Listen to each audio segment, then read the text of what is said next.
I'm going to make another one on people work themselves out. I gave a lot of cases of fuel shortage and how many people used gasifiers. Many countries used gasifiers when their fuel supply was cut off or severely restricted. You may say, oh, that's all right, fuel, but what about food? Let's talk about food. Now, of course, as I said, there's a lot of edible weeds and stuff around. I don't know how many of you know about Malabar spinach or Indian running spinach, but there's something called Madeira vine. If you plant that stuff, it goes crazy, and it's edible. Now, I've eaten it myself. It's got a bit of a funny aftertaste, but if you put a bit of soy sauce on, not bad. It's a cousin of Malabar spinach or Indian running spinach. Charlotte mustard, it's everywhere. You know, and you got other things, you know, purslane, hell, you can eat pine nuts. But let's talk about a few other bits and pieces. There was somebody, a military somewhere, and they were basically stuck. And the Nazis or the Russians or somebody thought they would, whoever it was this time around, thought they'd be able to starve them out. Well, you know what they've done? They conserved their bullet usage and shot deer. Now, they ate the deer, but they didn't live on meat alone. They could cut open one of the stomachs of it, and the deer would have digested it at a certain point in its body, to the point that it was edible for humans. Yeah, it stunk. Yeah, it was bad, but they survived. Deer crap is actually pretty good, because in the early days of America, the early settlers used to more or less think of them as being vitamin pills, and eat them because there's a lot of good nutrients left behind in the deer crap. You know, but it was a way that this, you know, this moss or the lichen or whatever was eaten. And this bloke was obviously very smart with all this stuff, or had some sort of a doctor or physician or chemist or something, or that sort of a knowledge, and knew that you could cut open a certain stomach and eat it yourself. Eat the contents of it, which sounds terrible and probably was, but it gives you enough vitamin C and vitamin A to keep you going. You know, and another one in, well, the days of World War I in Germany, they're getting short on meat, and they used to eat cats and dogs, and you may know a few things about Asia that I know involving cats and dogs being eaten. Yeah, they catch them doing it here too. Don't worry about that. This may be a country that's sort of westernised and white, but it's illegal, but they still do it. The other one is, Karen people, or Karen people, however you say it. Some of the refugees over here who have, as of 2009, the Civil War was going for 62.5 years. So they're ended up here as refugees, legitimate ones, not wannabe ones who just want citizenship. And these people have, while on the run from the Burmese army, they lived on bananas and bamboo shoots, and that was it. Bananas in the jungle and bamboo shoots. Even when they were in the United Nations refugee camp, good blimey, like, you know, fish paste, chili, rice, and one or two other things. They ended up growing their own green vegetables to keep their intake of greens up. And the big thing that every turkey is missing, that's so obvious, is native people. Look at the American Indians. What do they do? What do they eat? I look at the Australian Aborigines. Spears, kangaroos, and they live primarily on meat, but they had a few other things they can eat. You know, there's bush tomato grows around here. I know what it looks like, I've eaten it. Tastes pretty bland, but it's all edible, you know.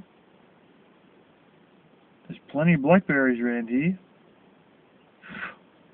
I know that I ate that many of them, me blooming, oh, geez, you pay for it the next day, if you know what I mean. But, you know, there's so many other things that can be produced on farms without the grid being in existence. Well, look here, you know, I'm literally sitting half a mile away, and I just know it's over the edge of that hill I'm looking at there, that there were peas, onions and carrots produced here on a commercial scale, without the use of oil. I mean crude oil or related products. In the 1930s, there was a big drought which left a lot of farmers close to broke in Western Australia. They managed to run tractors on gasifiers. Purely, I think it was just to save money.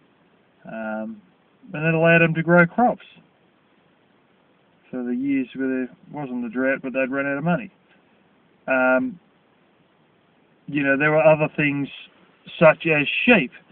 And all the stuff I see I've seen this National Geographic from years back, and, you know, everything it had was all canned in barrels of oil. This crap of canning everything in barrels of oil is just crap. We produce sheep here with no fertiliser, with no oil used. You know, you can round them up on foot. I mean, we do use a motorbike, but that's only when we got the motorbike. Before we had it, we used to just do it on foot. You know, chickens as well. They mightn't produce a lot of eggs unless you grow the right things and feed it to them. But if you're just doing meat chickens, you know, I've got enough blooming worms and stuff around here to sink a battleship, you know, and there you go, let them at it. They eat greens as well, for those of you who don't know, the chooks like certain greens, particularly fat hen, which is one of the ones that grows around here, which is also edible for yourself, that tastes like silver beet, and I've eaten that. There's a lot of stuff that's just right there, and while grain supply will be a bit scratchy until you get gasifiers worked out for you know, ploughing and stuff like that, you know, a lot of stuff is doable. Around here they grow a lot of canola, and I should show some of the crops because they're all coming out and they're flipping huge, and it's just like this big sea of yellow. And that's an oil seed crop. It's almost tasteless, the oil. It's great for frying, fantastic for frying. But there is someone in Western Australia who has quite simply realised his diesel cost was a bit high, bought a certain model of tractor. He actually bought 4 or 5 of them that is built to run on biodiesel, and started making his own biodiesel. He's got a pickup truck that runs on it. He's got tractors and that. Hell, I've even seen an excavator running on biodiesel. But, you know, you can make this from oilseed. He no longer has a diesel bill. And he uses a certain percentage of his crop, I think it's about 5% of his crop a year, for all his diesel. He's disconnected himself from the dependency on diesel refined from crude oil. You know, people work themselves out. Improvisation can produce a lot of things. Crazy, amazing things. Gasifiers made from garbage bins. I've seen it myself. You know, some of this stuff is hard to believe if you haven't seen it, but you know, homemade wind turbines that, well, actually windmills. They, you know, run on the wind and they pump the water. And homemade ones made completely from wood. I've seen photos of them on the internet in America. We have a place that I think my parents went past it or near it because they've got a pamphlet on it when they're on holidays, and it's literally a windmill that mills grain, and specifically sorghum. And yeah, you can buy bread from it and the flour from it and all that. And it's a copy of the 16th century Dutch one, but it's in use today. You know, and these things, you know, they might be a bit difficult to build, but you'd be shocked at what the people of Australia can do with rocks and with a bit of concrete and an angle grinder and a welder. You know, unbelievable what you can achieve. Even just a pop riveter and a cordless drill. Like, you say, oh yeah, but cordless drills aren't going to be available after a blooming EMP situation. Well, hand drills. My father's got a couple of them. You know, they're not impossible to get these things. It's, I think I've even got a large style hand drill at the back here, actually. Big banger one. But yeah, you know, people work themselves out.